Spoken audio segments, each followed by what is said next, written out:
इसलिए हे भाइयों, हम शरीर के कर्जदार नहीं कि शरीर के अनुसार दिन काटे। याद रखो, आज हमारे अंदर परमेश्वर का आत्मा है, हम परमेश्वर के मंदिर हैं, हमारे अंदर परमेश्वर रहता है और परमेश्वर की आत्मा ने, पवित्र आत्मा ने हमें पाप के बंधन से आज़ाद कर दिया है, शरीर के बंधन से हमें आज़ाद कर दिया है। हम आज़ाद हैं, हम मजबूर नहीं है पाप करने के लिए, हम मजबूर नहीं है शरीर का काम करने के लिए।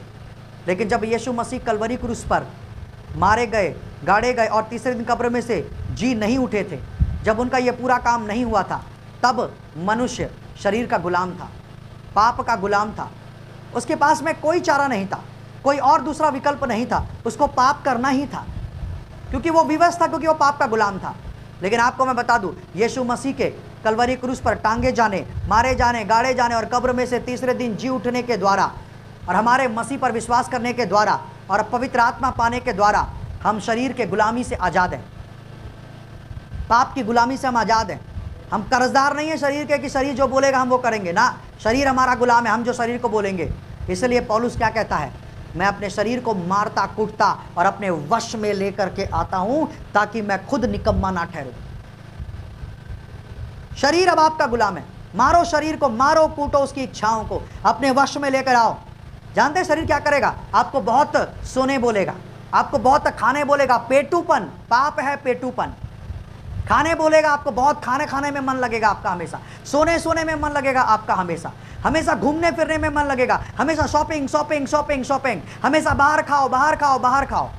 आपको मैं बता दूं, बिल्कुल ये शारीरिक काम है। ये जो व्यक्ति अपने शारीरिक जीवन को अनुशासित नहीं रख सकता, वो व्यक्ति अपने आत्मिक जीवन में कभी नहीं बढ़ पाएगा, उसकी मिनिस्ट्री कभी नहीं बढ़ पाएगी।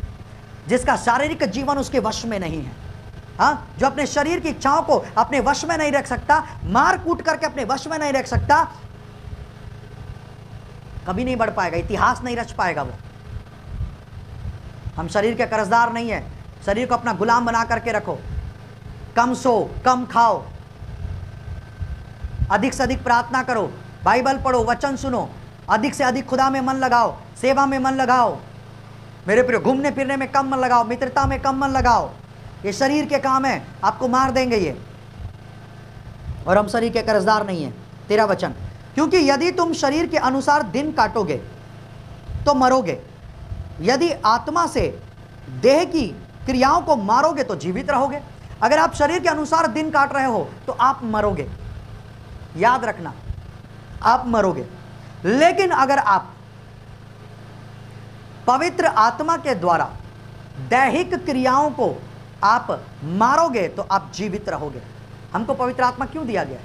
हाँ, पवित्र आत्मा हमको अंदर से शक्ति और सामर्थ्य देता है, काहे के लिए? शरीर पर और शरीर की अभिलाषाओं पर हम कंट्रोल कर सकें, शरीर को हम अपने वश में रख सकें, पाप ना कर सकें। इसके लिए पवित्र आत्मा अंदर से हमको शक्ति देता है, हमको सामर्थ्य देता है। किसको देता है? जो आत्मा में मन लगाते हैं, उनकी देह उनके कंट्रोल में होती है, वो दैहिक क्रियाओं को अपने वश में रखते हैं।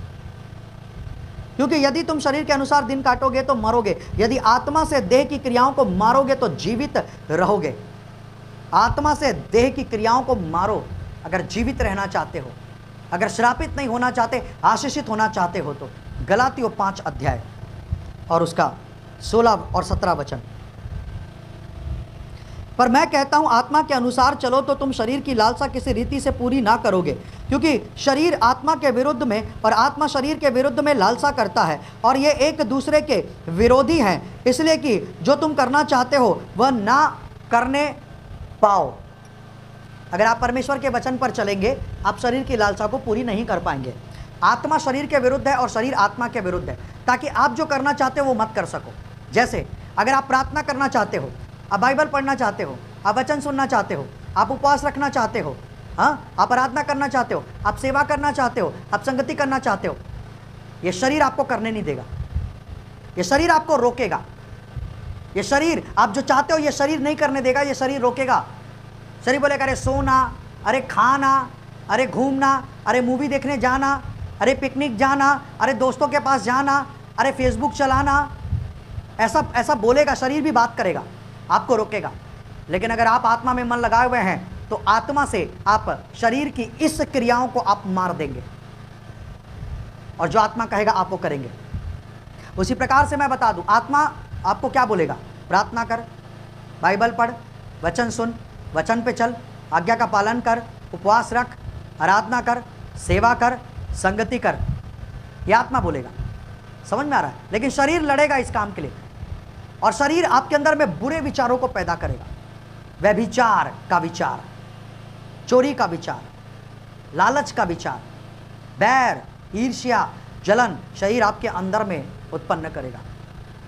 लेकिन अगर आप आत्मा में मन लगाते हो तो आप दैहिक क्रियाओं को मार दोगे और जीवित रहोगे।